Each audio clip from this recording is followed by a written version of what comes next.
Hello and welcome to Josh Rants Podcast, episode 3, everybody. We made it. Third time's a charm. I got to tell you, folks, today I was planning on recording, and I was going to talk about Cuphead and the Georgia Senate runoff elections. But today is January 6th, 2021. This is literally a day that has made history. For anybody living under a rock, guys, the U.S. Capitol building in D.C. was stormed by Trumpists. And that is something that I don't think anyone would ever think would happen in America. That's always the thing, isn't it? We're used to seeing on the world news other countries whose government buildings are stormed, other countries that these things happen to, other countries where they're mobbed like this. You know, this kind of thing, you always say, oh, it can't happen here. This is America. This doesn't happen in America. Well, it did. So what was happening at the U.S. Capitol building was they were taking those electoral votes and finally going to officiate the election or whatever you call it. Mike Pence was going to sign off on it and say, yes, this is the thing. President-elect Joe Biden, it's legit, blah, blah, blah. Of course, we were going to have like a bunch of senators. Of course, we were going to have a bunch of Republicans objecting to the results, which would, of course, result in, deliberating for 2 hours per objection. Going to just waste everybody's fucking time. But that didn't quite happen. Instead, at the literal behest of Donald Trump, about 30,000 people, I think it was about 30,000 people swarmed the building where this was being done. The Capitol building in D.C., of course. I mean, that's all well and good, I guess. Protesting is, of course, all right. Protesting is completely fine. Peaceful protesting. But that's the thing. You get a bunch of unhinged Trump supporters who are literally acting under the orders of their fearless leader. You get these people marching on this place, and it gets a little out of hand. And by a little out of hand, I mean they fucking broke into the building. They literally walked into the building and stormed the building. And I actually happened to be home at the time, and I saw all of this unfold live as it happened. You know, it's one thing if you'd worked today and you came home tonight and you had heard about what happened, and then you watched the footage. But it's another thing to be there right there as it's happening, and you don't know what's going to happen. It's a hell of a feeling. It's scary. It's freaky. I mean, the thing is, you're seeing Trump supporters who haven't been put through any kind of metal detector, no kind of security, no kind of check. And so you got a whole bunch of, at least a few hundred people came through, right? I mean, that's what it looked like to me, was a few hundred people. A lot of them carrying bags, a lot of them wearing jackets, a lot of them with their flags and whatnot. But I feel like all it took was a few people who were armed or with explosives or just any kind of like seriously ill intent beyond simply getting into the building. All it would have taken was a few people with actual weapons to really, really, really cause some damage. I mean, I'm not trying to downplay the situation whatsoever. I mean, the fact that people just barged into a government building while we're trying to uphold our Constitution, the very tenets of democracy were literally there, and they were literally under siege. Like, I'm not kidding. Like, we're talking about the electoral ballots right there in the building where these hundreds of people were marching into. The theory is they probably would have tried to destroy the ballots or burn them or something. And it probably would have happened. I mean, there's an amazing photo that I'm going to try and use as a thumbnail for this video if I can get a hold of it. And it's some fucking Trumpist clod, like, sitting at the desk right in the middle of on the Senate floor there. Just like, yeah! We're talking about Capitol building guards were overwhelmed, guns drawn, shots fired, tear gas used. People were told to shelter in place, to hide somewhere. And a woman died. The building went into lockdown. Curfew of 6 p.m. was imposed. And this is all because of Donald Trump and his months and months of incessant, baseless claims of voter fraud, election fraud. Everything's rigged. The Democrats are, the radical left is taking over. Everything's a fraud. Everything's rigged. You know, you get these people who are not that bright, and you have the media who, at the very least, they parrot what Donald Trump says, reporting on it, of course, because this is news. And at the worst, you have places like OAN, Fox News, Newsmax, these insane places going so far as to really support and to prop up these claims. And then, of course, on top of that, you have lots of Republican officials who are backing up the claims, too. And they all want to look good. They don't want to upset Trump's base. They want to look good for Trump. Yeah, I get it. You're horrible fucking people, but I understand your motives. But here's the thing. That's what happens. This is what fucking happens when you toe that line of bullshit. When you get people in Trump world who only watch Fox News, only watch like right-wing media. They only watch this, and you keep feeding them this diet of the elections are rigged. Your vote doesn't count. So you end up creating this army of people to varying degrees, but you end up creating this army of Trump supporters who aren't even necessarily loyal to the Republican Party. Instead, they're just loyal to Trump. And that's really scary because you don't even have Republican ideologies to fall back on. You have Trump ideologies, which in many ways do, of course, mirror Republican ideologies. Yes, of course. But I think it's fair to say that the Trumpian or Trumpism, whatever you want to call it, this new breed, this new fucking mutation of conservatism and Republican ideas, it takes it up to that extra level of just insanity. And you have people who don't care about a party, they just care about a person.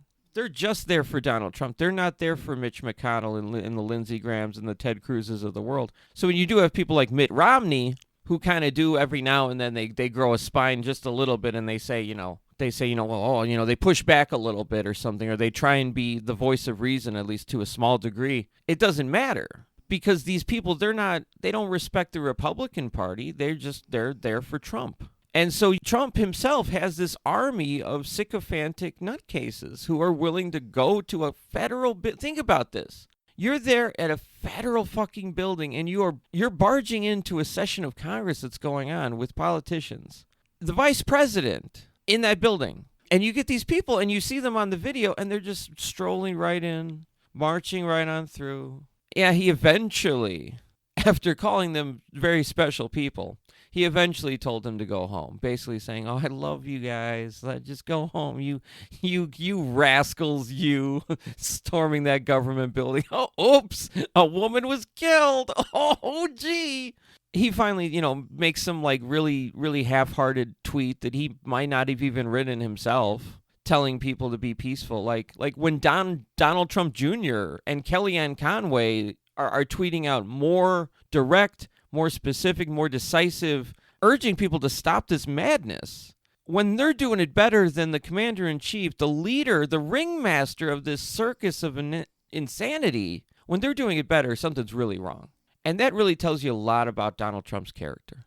How long it took him to condemn what was happening. And how half-heartedly he condemned it. I mean, this is nothing new to Donald Trump. You give him a chance to specifically condemn white supremacists, and he acts like, you're asking him to grow lobsters out of his ears. Like, it's just say they suck. Say that Nazis are bad. Say that white supremacism is bad, and he couldn't fucking do it. And so here we are again. He doesn't really want to condemn the, people breaking into a government building while his fucking cronies, people that he's supposed to be supporting from his party, are literally in danger. They're literally being told, put your gas masks on because we're going to tear gas this fucking place. He doesn't give a shit. So welcome to 2021, everybody. Everybody's like, oh man, 2020, geez Louise, 2020 can suck my big one. Get the fuck out of here, 2020. Nothing can be worse than that. We're 5 days in, folks. We're 5 days into 2021, and this is what we've already got. You can see the dumpster fire from space already. So there's a term that I think we should all be very familiar with. Some of you might have heard it before, because it's been talked about before, and the term is stochastic terrorism. And the definition of that is public demonization of a person or group resulting in the incitement of violence, which is statistically probable, but whose specifics cannot be predicted. So that's exactly what Donald Trump is doing. When he fires up his base with all these constant tweets, constant video messages, constant talk, every chance he gets, to say that the election was rigged and how it's a fraud and there's so much fake voting and so much fake news and everything's fake and everything's fucked over and over and over again. And he tells the Proud Boys to stand by. So what the fuck do you think's going to happen? You got this army of sycophantic followers and you start telling them that everything's a lie. If you're one of these fools, you're going to think, I got to defend America. So you're going to get out there and you're going to break into a federal building with a bunch of other fools. This is what happens. Yeah, Donald Trump is a terrorist. What happened today was an act of terrorism. And I know that some people might hear that And the language I'm using might be surprising, calling these people terrorists. And I know, if you're raised on mainstream media, you're thinking, well, these guys can't be terrorists. They're white. You know what, folks? Guess what? Terrorism comes in all kinds of colors. Despite what Fox News or CNN might want to tell you, they're terrorists. And it's interesting, actually, speaking of them being white folks, because the white privilege is really on display the way they were walking through. If you go and find the footage of them, the first folks actually walking into the lobby, they're just strolling in like they're walking down the boardwalk. I've just broken into a federal building, something that some people could view as an act of sedition. If nothing else, it's trespass, and I'm sure a whole host of other federal crimes, because it is a federal building and there is a session of Congress going on right now. I'm sure that's even more. And they just stroll in like they own the fucking place. They got their cameras out. They're taking selfies. They ended up taking selfies with cops, apparently. Oh, goody. Our boys in blue at it again. But that's really something, ain't it? So now I think I'm feeling like a lot of you folks might be feeling. I'm angry. It makes me angry. It makes me angry that we have a society and a government and a system that allows someone like Donald Trump to exist. And even more so, to not only exist, but to rise up and become one of, if not the, most powerful man on earth. And yeah, he's been voted out, and Joe Biden's going to be president. Geez, I can only imagine what the fuck's going to happen on Inauguration Day. Jesus. But we live in a country that allows this to happen. That allows Donald Trump to, with the entire world watching, to lie, cheat, and steal, and just keep doing it. He's able to shake off impeachment.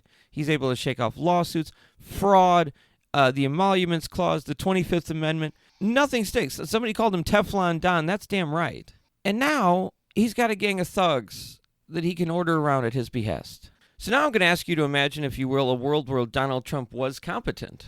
What if Donald Trump had the powers of the presidency and he was the stable genius that he claims to be? What if he actually was able to play 4D chess? And what if the Trumpists at today's Capitol were more organized? What if they had bigger weapons? What if they had explosives? What if they had a plan? What if they really knew what they were doing? Because judging by everything that happened today, they would have been absolutely unstoppable if you had a team of, 5 guys go in and do something. You get these militia guys, and yeah, maybe they're crazy, but some of them know what the fuck they're doing. Some of them actually do train well, and they knew what they're doing, and they are these dangerous individuals who understand how to use these weapons and explosives. And that's the thing. Donald Trump may be done as president, but Trumpism or MAGAism or whatever it's going to be called, that's just starting. Even if Donald Trump's removed from the equation, this idea that Donald Trump has started, this empowerment of assholes, that's just starting. So the next one they send, the next guy that represents what Donald Trump stands for, he's probably going to be better at it. He's probably going to be smarter. He's probably going to be more charismatic. And we're going to need to really keep on our toes. We're talking about a group of people who don't agree with reality. We can't agree on basic facts and reality. We can't agree that when you have no evidence whatsoever of voter fraud, that there probably isn't voter fraud. But these people will still want this. They just want Donald Trump to be president. So they're willing to put aside facts and just believe whatever goes along with their worldview or what they want to believe. They deny reality. And how the hell do you combat that? The old saying is always, you got to reach across party lines, and you got to unite America and work together. How do you work together with someone who can't agree on basic facts and basic reality? If I look at the sky and I see the sky's blue and somebody tells me it's fucking red plaid or some shit, how the fuck are you supposed to work together with somebody like that? That's the big thing. This isn't a difference of opinion. This is a denial of logic and facts. So you got an army of people who will believe whatever Donald Trump tells them. Truth be damned, facts be damned. It doesn't matter. They think that America is under siege. They think that democracy is under siege and threatened. Their personal liberties are in danger. That their vote doesn't count, that some people believe that the deep state is running everything. If you get these QAnon people, right? And how many of these people voted for Donald Trump? And how many of these people still support Donald Trump even now? How many of these people still believe that Donald Trump was cheated in the election? So when you think about that, and you think about the number of people, 75 million? I think 75 million people voted for Trump this last time around, right? And the election against Joe Biden was shockingly close, when everyone in their right mind would say it shouldn't have been close at all. It should have been a blowout. But that's how fucked up shit is right now. That's how many people are out there. Your neighbors, your friends, some of your family, that buy into this Donald Trump insanity. It's like they're infected. And they're out there. And they'll do what he says. So is it really that crazy if I were to say, is there a civil war in the future? I know. The knee-jerk response is, no, that doesn't happen in America. That's not, what are you talking about? That's crazy talk. That happens in, Yemen and Sudan and Venezuela. That's what happens in other countries, not here. No, it can't happen here. But, if you had asked me yesterday if Trumpists were going to storm the Capitol building, I'd say no. That can't happen here. This is America. You're not going to have Trumpists marching into a Capitol building while they're trying to do the electoral vote counting. No, that just doesn't happen. That's America. That happens in other countries. So I got to tell you, folks, this ain't over. This is not over by a long shot. And unfortunately, the popcorn is starting to taste very bad right now. Good night, everybody.